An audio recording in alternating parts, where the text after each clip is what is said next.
Hello students, today we are going to conduct a impact test in the laboratory. So before conducting the experiment, let us see what is impact force. Impact force means when two or more bodies, they collide. A high energy is applied over a short period of time. You can think of a shock where a high energy is applied to a short period of time. So this force is called as a impact force. The effect of this impact force is completely dependent on the relative velocity of the body. So for example, we can think of a car crash, earthquake force, the wind force. These are the examples of the impact force. So here in the laboratory, we are going to take the help of the pendulum impact testing machine. As the name indicates, we have a pendulum here and we will be having a specimen. So what we are going to do, we are going to place the pendulum with some angle and we are going to release the pendulum and it is going to hit the specimen. And the specimen is going to break. Thus, that is what we are going to determine here. We are going to determine the energy absorbed by the specimen. What is the amount of the energy absorbed by the specimen during the fracture? When it is going to break. That is what we are going to indicate with the impact energy absorbed by K, which is measured in joules. Then we are going to, what the specimen we are going to use? We are going to take the area of the cross section of that specimen. Below the notch, here you can see the notch. Below this notch, you are going to check the area. From that, what the energy absorbed, which we are going to get it from the test, we are going to place it here. It is the ratio of energy absorbed to the area of the cross section. We are going to get the impact strength. It is also called as a toughness. Once we are going to get the toughness, we are able to determine the nature of the material. Is the material is brittle or the ductile in nature? Then here in this we have two types, the Charpy test and the Isoid test. The procedure remains same, the pendulum and hitting the specimen, but the positioning of the specimen and the notches used, it will be different. So coming to the Charpy test, here you can see the specimen of length 55 mm and the area of the cross section will be 10 by 10. And you can see the depth of the notch. Here we are using the U notch. In the Charpy test, we are using U notch, which is of depth 5 mm. And this specimen is prepared as per the Indian standard 1499 1977. Coming to the Isoid specimen, it is of height 75 mm and the area of cross section it remains same. And here we have the V notch, which is of depth 2 mm. So the position of the notch is from the top, it is 28 mm. This specimen is prepared as per the IS standard, that is 1598 1977. So now we are going to conduct the test, both the tests, the Isoid as well as the Charpy test. First, let us conduct the Isoid test. Today we are going to conduct the Isoid test with the help of the Isoid specimen. This is the impact testing machine. Where you can see the column. This is a column, and to this column the pendulum is connected. Here you can see the pendulum. The pendulum is with the hammer head. The pendulum is with the hammer head. And this hammer head we are going to position with respect to 90 degree. In this hammer head, you can see the striker. This is a striker which is of flat end. This is a striker.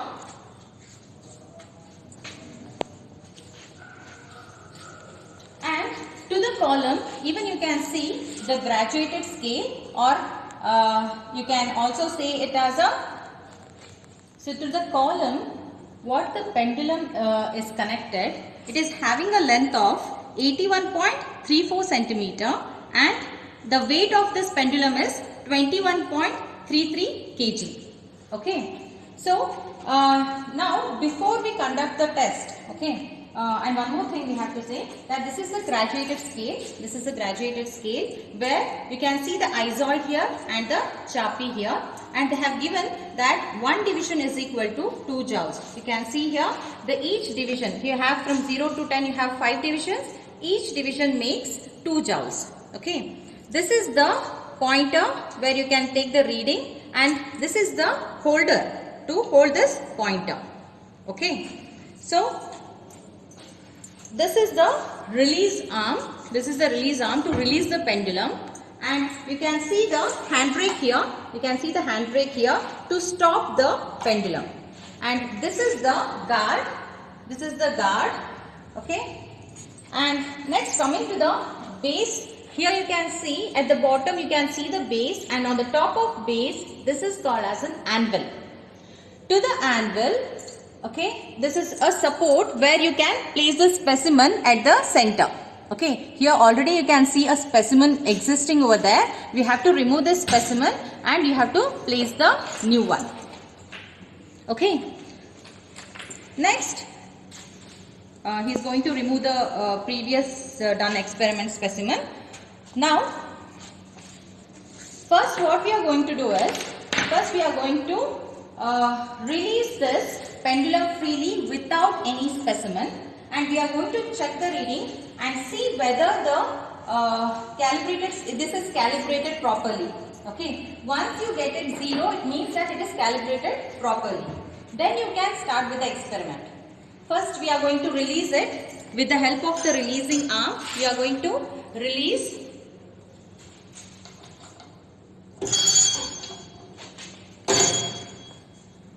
Okay, now you can check the reading.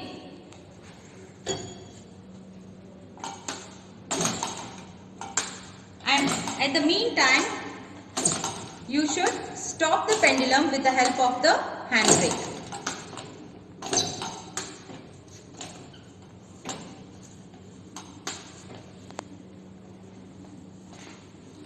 Okay, you can see the reading to be exactly 0. Okay. Yeah. So now the setup is ready to do the experiment. Okay. Again, he is going to fix the pendulum to 90 degree. In the isoid, we are going to place the pendulum 90 degree with respect to the base or with respect to the anvil or the support. Okay. From here it is 90 degree.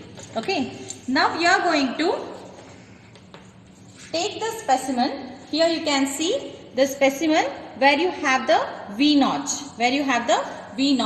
And before conducting the experiment, you are supposed to take the measurement. The area of the cross section should be known. It should be, you are supposed to take the area just below the notch. Just below the notch, like this. Okay. Take the reading. Then place the specimen, okay, in the anvil.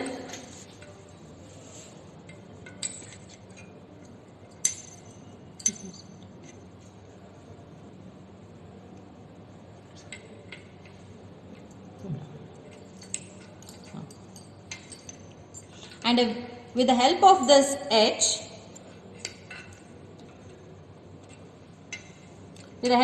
edge, you should place the specimen in position such that the knot should be exactly at the support. Okay.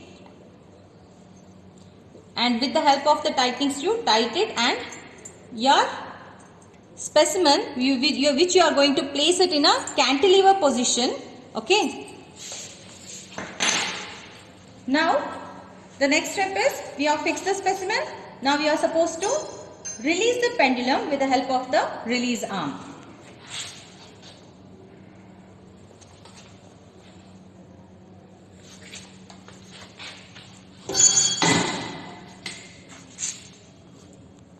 You can see the specimen got failed, and with the help of the handbrake, just stop the pendulum.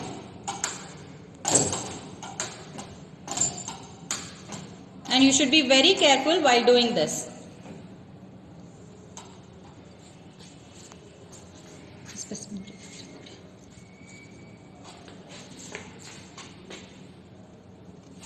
See, once after this failure, you can see how the specimen looks like. From this, you are supposed to observe the energy absorbed. Now you are supposed to tell what is the reading. See here, this is the from 0 to 2 divisions, right? So how many divisions you can see here? After 10, you can see 12, 14, 16 and 18. No, 14. 14. I think. Okay. If you exactly see at the front, it is 14. Okay. This is exactly at this point. So you can take it as 14. The energy absorbed will be 14 joules. Now we are going to conduct the Charpy test. Okay. With the same impact testing machine, we are going to conduct the Charpy test also. So first, in the Charpy test, we are going to keep the pendulum. We are going to keep the pendulum at 140 degree. Okay, at 140 degree. And the other thing is, here you are going to use the specimen. Okay, which is a U notch. Which is a U notch. The depth of the specimen is 5 mm. Okay, and this is called as a gauge. While placing this specimen, you should keep it in a simply supported position. Okay, and exactly at the center, this gauge will help you to place it exactly at the center. So first, we are going to place the pendulum at 140 degree.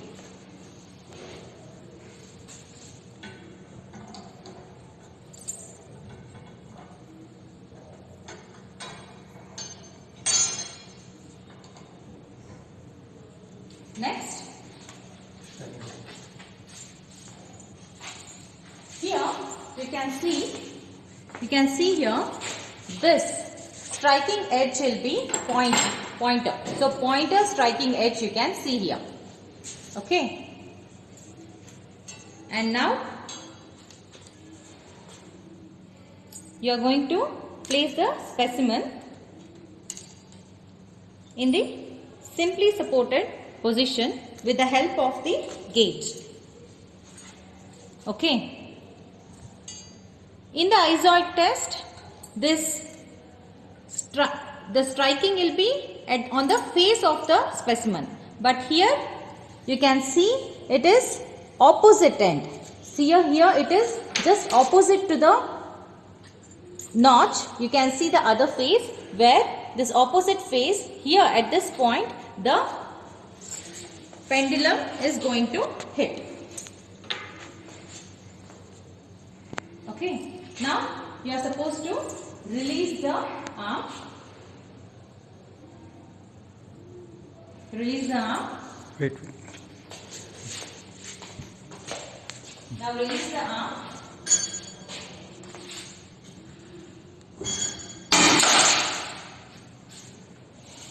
And by doing so, you should be with some distance. You should stand with some distance.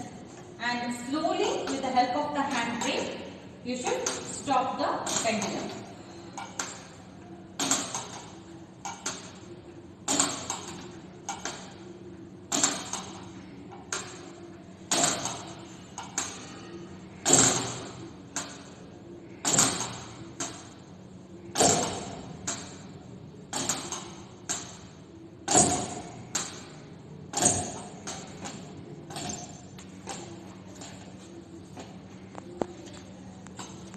And then you are supposed to take the reading with respect to Charpy. Here you can see that here this dial, it is with respect to Charpy, and the inner dial, it is with respect to the isoid.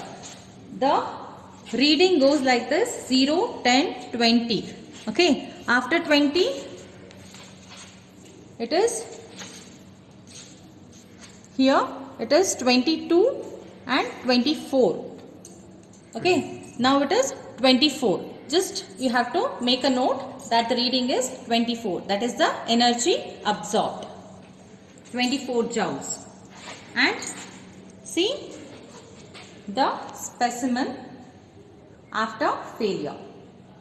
This is how it looks. Okay. Here, coming to the how we are going to calculate the impact strength and the relative velocity. So here already we have noted down what is the length of the pendulum, okay, the weight of the pendulum, and here you can see the area of the cross section what we have already taken during the test. That is, with respect to the isoid, it is 7.5 mm by 10 mm, and for the Charpy it is 5 mm by 10 mm, which is below the notch. Okay, this is the area which we have considered below the notch. Then from that, okay, with the help of the relative velocity formula, we are going to calculate what the relative velocity with respect to the isoid and the Charpy. The formula goes like this: it is 2gl into 1 minus cos alpha, which is under root. Okay, where g here is the 9.81. Okay, and the L is the length of the pendulum, which is 813.4 mm. If you express it as in meter, 0.813 meter. And 1 minus cos alpha. Alpha here is the angle of the fall. For the isoid, the angle of the fall is 90 degree. If you want to calculate with respect to the Charpy, it is 140 degree. Okay, you have to substitute and you have to tell me what the value you are going to get the relative velocity. Next, you have a tabular column where you have done two tests, that is the isoid as well as the Charpy, where the material here you are used is the mild steel. Okay, you can do with respect to the aluminium or any other material. Okay, and what the impact energy with respect to the isoid, you have got 14 joules, and with respect to the Charpy, you got 24 joules. Okay, this is the angle of the fall, the 90 degree with respect to isoid and 140 degree with respect to the Charpy. And I told you what is the how you are going to calculate the impact strength. That is the K divided by the area. So K, you know, this is in joules divided by what is the area. So you have to substitute and you will get the impact strength, which is the toughness of the material. Okay, thank you.